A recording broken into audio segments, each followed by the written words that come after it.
Jujutsu Kaisen just concluded the highly anticipated battle between Yuji and Sukuna. While this fight had fans glued to the story each week, it didn't quite reach the same intensity as the earlier clash between Gojo and Sukuna. Still, the stakes were high, and the tension kept fans engaged. As the battle came to a close, Yuji displayed significant growth, managing to expand his domain, an impressive feat that marked his rise to a new level of power.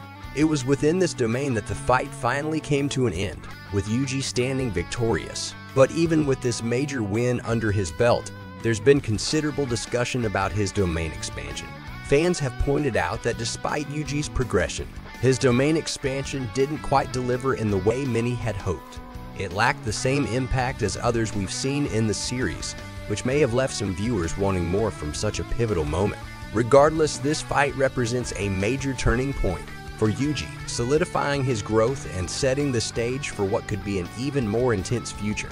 The expectations for Yuji are higher than ever, and Chapter 269 could dive deeper into how this new power affects the broader narrative moving forward.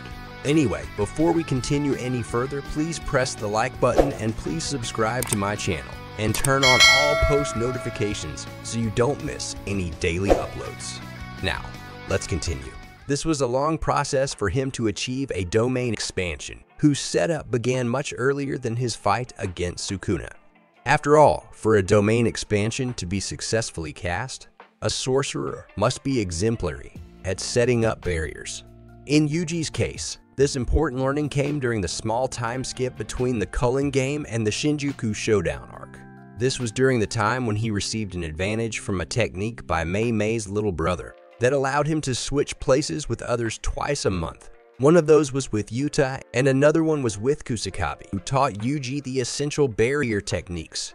It was under Kusakabe's guidance that Yuji learned how to use a simple domain, which is a basic technique in mastering other advanced techniques such as a domain expansion. With good barrier techniques up his sleeve, Yuji was finally strong enough to make his very own domain expansion, an innate technique that was powerful in the same time skip. Yuji ate death paintings number 4 to 9 in awakened blood manipulation. While this technique should have eventually led to a blood domain, Yuji's control over blood manipulation wasn't refined enough for that to come to be. Everything changed when Yuji landed a black flash against Sukuna. The strong strike triggered the awakening of the shrine technique, a power which had been foreshadowed earlier in the story.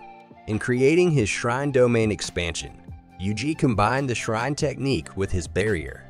Ironically, the true name for this domain was never really known to the fans, and its mechanics were never well explained. What is known, though, is that in his domain, Yuji's abilities are very much enhanced. This is in tune with the basic principle of domain expansion, whereby the user is infinitely stronger inside their own domain compared to an opponent's. To put it simply, they would be fighting on home soil. In this domain, Yuji was hitting harder, faster, and more often than Sukuna, who had all the factors working against him. There was a quirky little thing that happened with this domain fight. This time around, Yuji had succeeded in showing Sukuna pieces of his old life with him, in ways that felt very real and beyond a simple metaphysical connection. Okay, I just want to say his domain doesn't make him infinitely strong, it just boosts his stats. These scenes from Yuji's childhood appeared to be an attempt to stir any trace of humanity left in Sukuna.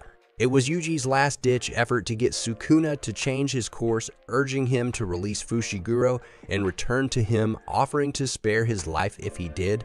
But Sukuna rejected the offer, and with that, the final battle inside the domain commenced. When Yuji stepped into his domain expansion to face Sukuna, expectations were sky. Fans had been waiting for this moment, hoping it would deliver the same intensity seen in previous battles, like Gojo's iconic clash with Sukuna.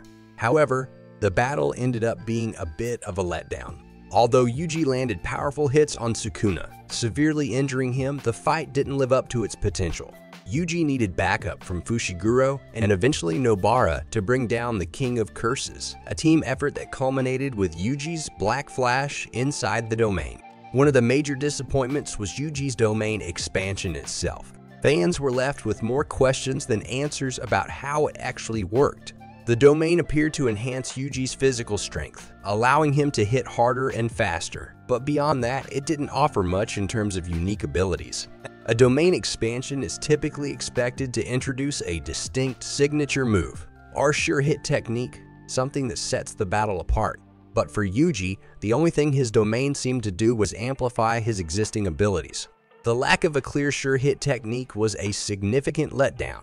Fans had hoped Yuji's domain would reveal a new and innovative move, perhaps something on the level of Gojo's Infinite Void or Sukuna's Barrage of Slashes. Instead, Yuji simply relied on his Shrine technique, which he had used before, without adding anything new to the table. The absence of a unique attack within his domain left fans feeling like this crucial moment in Yuji's growth fell short of its potential. In the end, Yuji's domain served its purpose by helping him land stronger hits, but it didn't introduce anything game-changing. The fact that it lacked a defining technique, despite being hyped for so long, made this confrontation feel somewhat underwhelming compared to the high expectations that had been set throughout the series. Yuji's domain expansion didn't stand out in the way fans had hoped. It lacked the grandeur of Sukuna's Malevolent Shrine, which was hailed as a masterpiece by the author, and it didn't evoke the same fear or sense of invincibility as Gojo's Unlimited Void, which left enemies in complete despair. Instead, Yuji's domain did little more than enhance his physical stats and strengthen his soul dismantle technique. That's where the disappointment set in. Fans weren't even given the name of his domain, and there wasn't a clear sense of what made it truly unique, leaving many to feel that Yuji's domain expansion fell flat compared to expectations. The issue isn't just about the lack of flashy techniques or an iconic move. It's about missed potential. Domain expansions are supposed to be defining moments for sorcerers, showcasing their true capabilities. In Yuji's case, his domain didn't seem to offer much beyond a power boost. The anticipation built around this moment, combined with the lack of a distinctive ability or even a name for his domain, left fans feeling let down. They expected something more, something on the level of Gojo or Sukuna, but instead, what they got felt unfinished and incomplete. Now you can see why Yuji's domain expansion is seen as a letdown by many fans. The lack of detail, uniqueness, and a proper signature move all contribute to the disappointment. It didn't live up to the high standards set by other domain expansions in the series, and that's hard to ignore.